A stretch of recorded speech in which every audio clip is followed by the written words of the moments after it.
आज ना दुपारी पावसाचं एवढं छान वातावरण झालं होतं आणि अशा पावसाच्या थंडगार वातावरणात ना पिल्लू मस्त गाढ झोपी जातं. एखादा तास तर शिल्लक झोपतोच तो. आणि आता दुपारी एखादं शिल्लकचं काम करायचं तर काय करावं? मग मी काय केलं, पिल्लूचे कपडे ना पूर्ण घरभर पसरलेले असतात. मग एक कपडा इकडून तिकडे झाल्यापेक्षा एक मिशोवरून ना माझी अशी इच्छा झाली होती, मिशोवरून एक त्याच्यासाठी एक अलमारीच बोलवते. पण कशाला उगाच एवढ्यासाठी एवढा खर्च करायचा? मग घरात एक कॅरेट पडलेलं होतं, ते पाण्याने स्वच्छ धुवून घेतलं आणि पुसून घेतलं कापडाने. मस्त त्यामध्ये एक पेपर अंथरला आणि पिल्लूचे सगळे कपडे एका जागी गोळा करून घेतले आणि मस्त घड्या करून त्या कॅरेटमध्ये भरले.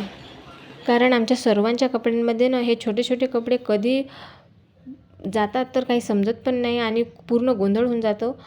मस्त सर्व कपड्यांच्या घड्या करून घेतल्या आणि एका जागी या कॅरेटमध्ये ठेवून द्यावं म्हटलं.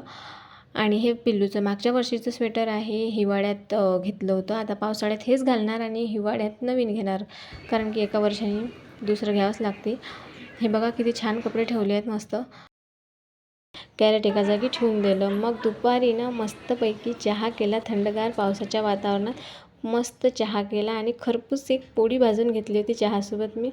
कोणाकोणाला चहासोबत पोळी खायला आवडते, कारण जुन्या काळात ना खूप सारे लोक चहासोबत पोळीच खायचे.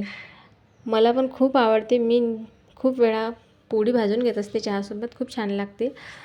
आणि कपडे आवरून झाल्यावर मग पिल्लू उठलं होतं आणि उठल्या पिल्लूला एक चॉकलेट पाहिजे, तर मग मी दिलं. आणि नंतर हट्ट करत होता. माझी नेलपेंट त्याला दिसली होती की मम्मी मीच लावून देते तुला. मग म्हटलं घे लाव कशी पण आता.